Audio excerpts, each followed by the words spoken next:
Hello viewers, welcome to my channel. আশা করছি তোমরা সবাই ভালো আছো। আজকের এই ভিডিওতে আমি যে এসেটা কন্টিনিউ করছিলাম, অর্থাৎ হচ্ছে গিয়ে সিস্টার নিবেদিতার লেখা অমরনাথ, তার যে থার্ড পার্ট সেটা নিয়ে হাজির হয়েছি। আগের দুটো পার্টে we left the rest of our party encamped এতদূর অবধি পড়িয়েছিলাম। তারপরে যে পোর্শনটা রয়েছে সেখান থেকে আজকে আমি শুরু করছি। তাহলে লাইন বাই লাইন আমি এর বাংলা যে অ্যানালিসিসটা রয়েছে সেটা আমি দিয়ে দিচ্ছি। আশা করছি তোমাদের কিছুটা হলেও হেল্প হবে। যদি কোনো রকম প্রবলেম হয় তাহলে কিন্তু কমেন্ট সেকশন তো ওপেন রয়েছে, তোমরা কমেন্ট করে কিন্তু জানতেই পারো। ওকে, আর এর যে শর্ট কোয়েশ্চেনগুলো রয়েছে সেটাও খুব তাড়াতাড়ি আমি দিয়ে দেবো। তাহলে চলো পড়াটা শুরু করা যাক। Through scenes of indescribable beauty, তার মানে কি সিনস অফ ইনডেসক্রাইবেবল বিউটি। বিউটিটা কেমন? ইনডেসক্রাইবেবল, যেটাকে ডেসক্রাইব করা যায় না, অবর্ণনীয় সৌন্দর্য। ঠিক আছে, এরকম একটা সিন। কাশ্মীর বলতে বুঝতেই পারছো সেখানে সিনারিগুলো কত সুন্দর হয়। তো সেই যে অবর্ণনীয় সুন্দর দৃশ্যের মধ্যে দিয়ে যেতে যেতে 3000 of us ascended the valleys, আমাদের মধ্যে যারা 3000 মোটামুটি লোকজন তারা ascended the valleys। ascend করা মানে উপরের দিকে ওঠা, সেই যে উপত্যকা থেকে আমরা উপরের দিকে উঠতে থাকলাম। That opened before us as we went, যত আমরা যেতে লাগলাম রাস্তাটা তত যেন খুলতে লাগলো। ঠিক আছে, তারপরে বলা হচ্ছে যে the first day we camped in a pine wood. প্রথম দিন আমরা কোথায় ক্যাম্প করলাম? আমাদের ক্যাম্পটা ছিল একটা পাইন গাছের জঙ্গলের মধ্যে। পাইন গাছের জঙ্গল, তাহলে বুঝতেই পারছো সেটা কত সুন্দর হয় এমনিতেই। তার মধ্যে আমরা আমাদের ক্যাম্পটা করেছিলাম। দ্য নেক্সট তারপরে যেটা আমাদের ক্যাম্পটা, সেটা we had pass the snow line. আমাদের আর কি করতে হলো? স্নো লাইন অর্থাৎ তুষার রেখা যেটা, সেটা পার করে যেতে হলো। তার মানে কি এই যে স্নো লাইনের পরে কিন্তু আর তেমন বড় গাছপালা কোন রকম দেখতে পাওয়া যায় না। শুধুমাত্র একদম শুকনো এলাকা, যেটা মানে পাহাড়ের যে শুকনো পুরোপুরি এরিয়াটা, সেটা শুরু হয়ে যায়, বা বলা যায় সেখানটায় হচ্ছে গিয়ে গাছপালা তেমন নেই, বরফের প্রাচুর্য রয়েছে, এইরকম টাইপের কিন্তু যে ভূভাগটা সেইটা স্নো লাইন পার করলে সেই রকম কিন্তু পাহাড়ে দেখতে পাওয়া যায়।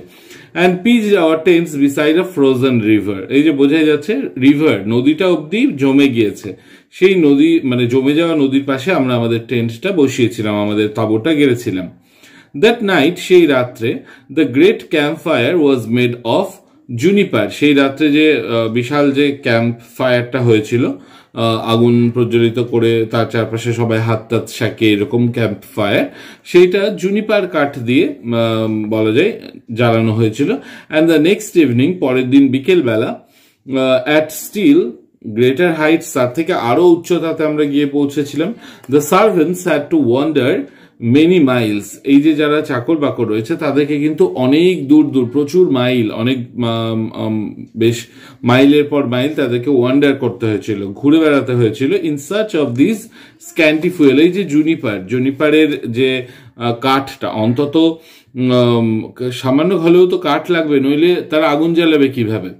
তো সেইটার জন্য কিন্তু তাদেরকে অনেকখানি যেতে হয়েছিল। কারণ কেন? ওই যে বললাম বড় গাছ নেই, যেখানে হয়তো একটুখানি পাওয়া যাচ্ছে সেইখানটা থেকে তারা সেই যে কাঠ বা আগুন জ্বালানো যে জ্বালানি সেটা তারা সংগ্রহ করে আনছিল। তো সেটার জন্য তাদেরকে অনেকটা ঘুরতে হয়েছিল।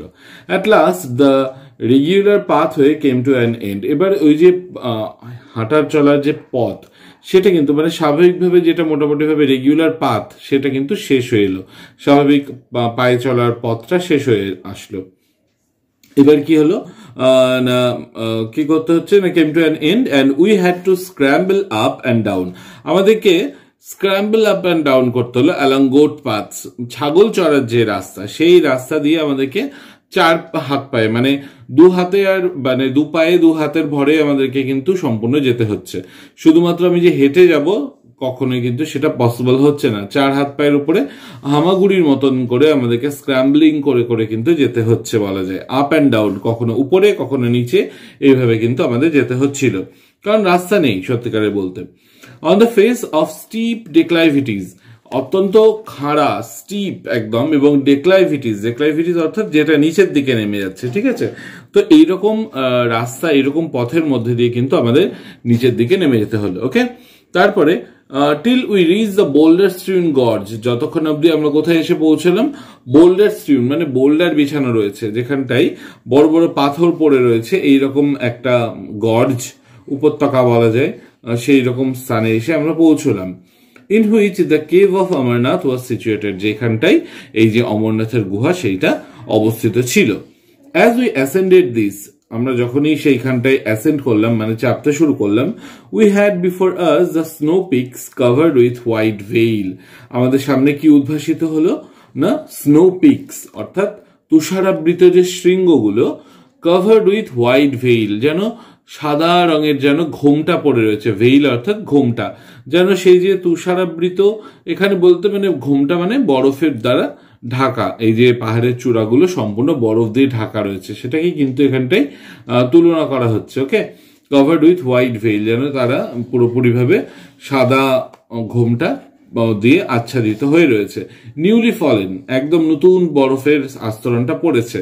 And in the cave itself, এবং এই যে কেভটা গুহাটা, এই গুহাটার মধ্যেই in a niche never reached by sunlight, niche বা নিচ যেটা উচ্চারণ, সেই যে নিচ, সেই নিচ মানে হচ্ছে গিয়ে এমন একটা স্থান যেখানটায় কোনো কিছু থাকা উচিত।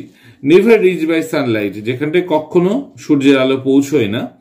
শোন দ্য গ্রেট আইসলিঙ্গম, সেখানে সেই বিশাল মহান আইসলিঙ্গম, যেটা মানে তুষারের তৈরি সেই শিবলিঙ্গ, সেটা সেখানে উজ্জ্বল ভাবে শোন অর্থাৎ পাস্ট টেন্স অফ শাইন, মানে উজ্জ্বল ভাবে সেটা চকচক করছিল, সেখানটায় শাইন করছিল। That must have seemed to the awestruck peasants who first came upon it like the waiting presence of God. তো এই যে মূর্তিটা বা এই যে আইসলিঙ্গম বা এই যে শিবলিঙ্গটা বরফের তৈরি, সেটা নিশ্চয়ই যে প্রথম যে হচ্ছে গিয়ে পিজ্যান্ট রয়েছে, সেই কৃষিজীবী বলা যায়, যে সেটা প্রথম দেখেছিল, তার কাছে নিশ্চয়ই মনে হয়েছিল যে presence of waiting presence of god, মানে ভগবান যেন সেখানে তার জন্য অপেক্ষা করছেন, এইরকম কিন্তু তার নিশ্চয়ই মনে হয়ে হবে। ওকে, তো তারপরে দেখি কি আছে। দ্য স্বামী had observed every right of the pilgrimage, তো এই যে তীর্থযাত্রা করতে গেলে অনেক কিছু কিন্তু রিচুয়ালস এর মধ্যে দিয়েও যেতে হয়, তো তিনি প্রত্যেকটা যে রিচুয়ালস রয়েছে সেই রিচুয়াল গুলো কিন্তু তিনি রাইটস গুলো বা রিচুয়ালস গুলো সেগুলো কিন্তু তিনি পালন করেছিলেন। অ্যাজ হি কেম অ্যালং, যখন তিনি মানে পথে চলতে চলতে, he had told his beads, beads অর্থাৎ ওই যে ইয়ে করে না, ওই যে মালা জপ করে, যে জপমালা, সেই জপমালা জপ করেছিলেন। কিপ ফাস্ট, উপবাস ছিলেন তিনি। And bathed in ice cold waters, এবং সেই বরফের জল, বরফ ঠান্ডা জলে তিনি স্নানও করেছিলেন।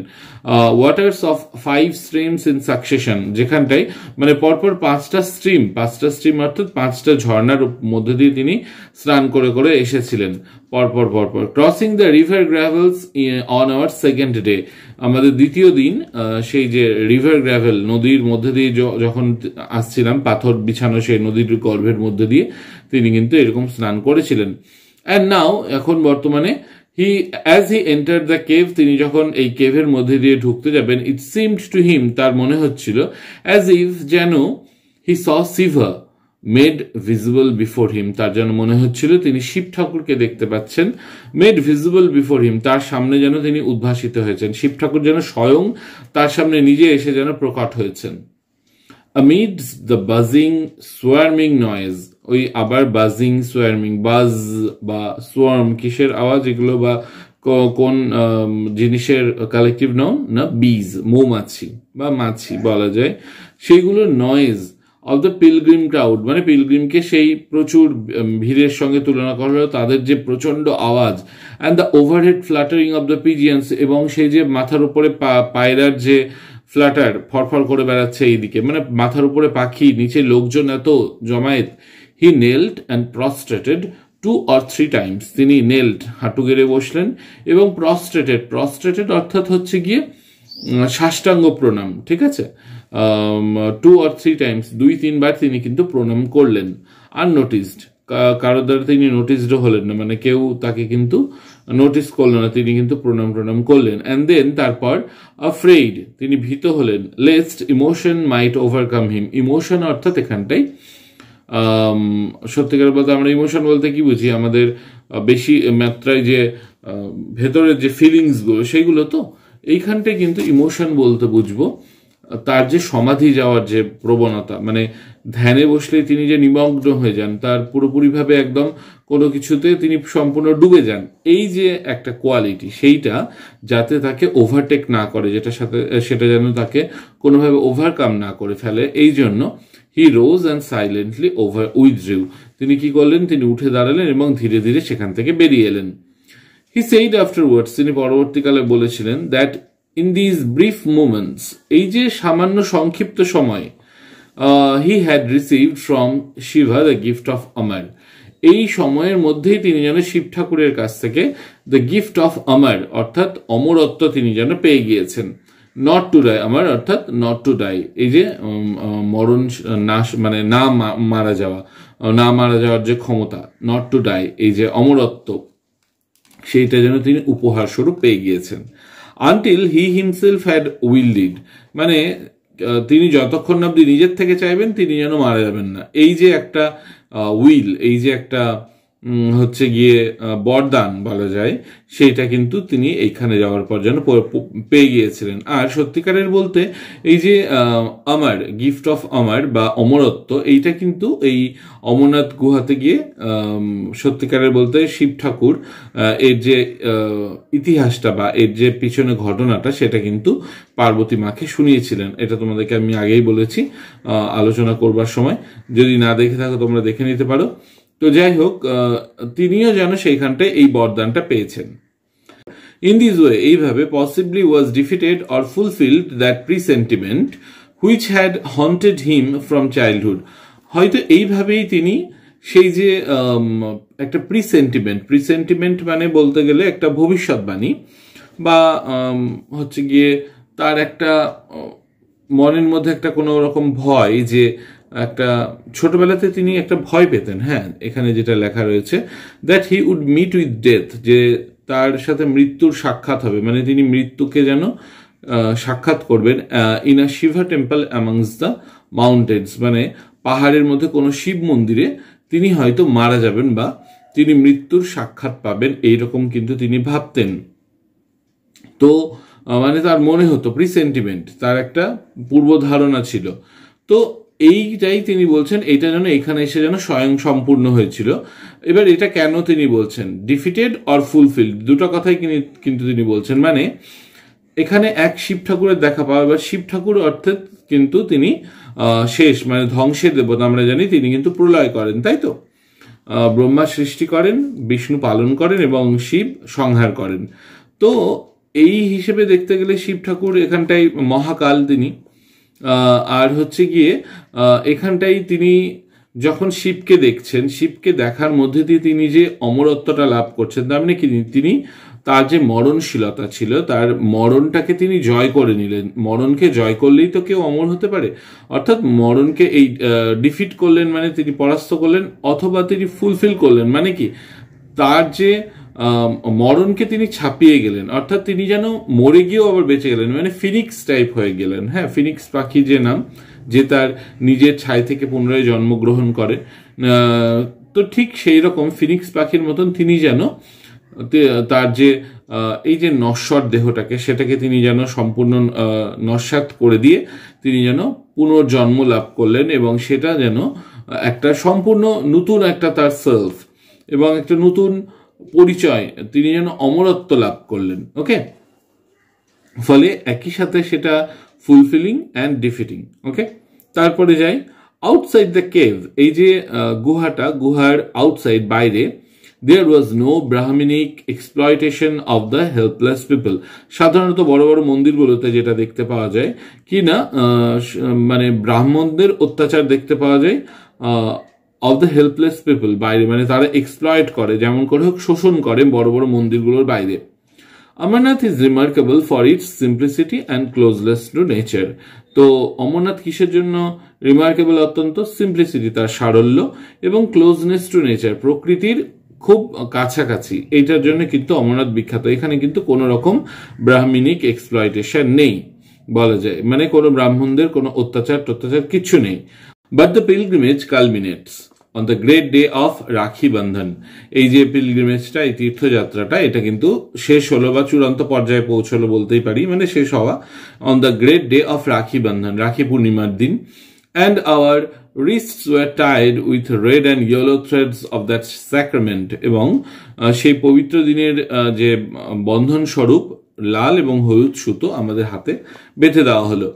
আফটারওয়ার্ডস উই রেস্টেড, তারপরে আমরা রেস্ট করলাম। অ্যান্ড হ্যাড এ মিল, আমরা কিছু খাবার দাবার খেলাম।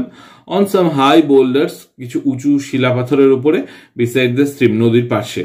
Before returning to our tent, আমাদের যে টেন্ট রয়েছে তাঁবুতে ফিরত আসবার আগে। দ্য স্বামী ওয়াজ ফুল অফ দ্য প্লেস, আমাদের স্বামীজি তিনি যেন ফুল অফ দ্য প্লেস, সেই স্থানটার দিয়ে তিনি যেন সম্পূর্ণ হয়ে গিয়েছিলেন, মানে তিনি সেখানে এসে স্বয়ং সম্পূর্ণ, তিনি মানে তার মনের মধ্যে আর কোনো কিছু ছিল না, তিনি যেন সেটার দ্বারা সম্পূর্ণ হয়ে গিয়েছিলেন। He felt that he had never been to anything so beautiful, তিনি অনুভব করছিলেন যেন তিনি এইরকম সুন্দর আর কখনো কোনোদিনও অনুভব করেননি। কারণ স্বাভাবিক, শিব হচ্ছে মানে সুন্দর, এবং সত্য যেটা সেটাও সুন্দর, মানে ওই গানটা আছে না, সত্য হে শিব হে শিব হি সুন্দর হে, তো শিব মানেই তো সুন্দর, তো সেটাই বলা হচ্ছে। হি স্যাট লং সাইলেন্ট, তিনি সেখানটায় অনেকক্ষণ ধরে সাইলেন্টলি বসে থাকলেন, চুপচাপ ভাবে। দেন হি সেইড ড্রিমিলি, তারপর তিনি স্বপ্নালু ভাবে, মানে ভাবতে ভাবতে ভাবার ভঙ্গিতে তিনি বললেন, আই ক্যান ওয়েল ইমাজিন, আমি বেশ ভালোভাবেই ইমাজিন করতে পারি, মনে করতে পারি, how this cave was first discovered, কেমন করে এই গুহাটা প্রথম ডিসকভার্ড, খোঁজা হয়েছিল বা খুঁজে পাওয়া গিয়েছিল।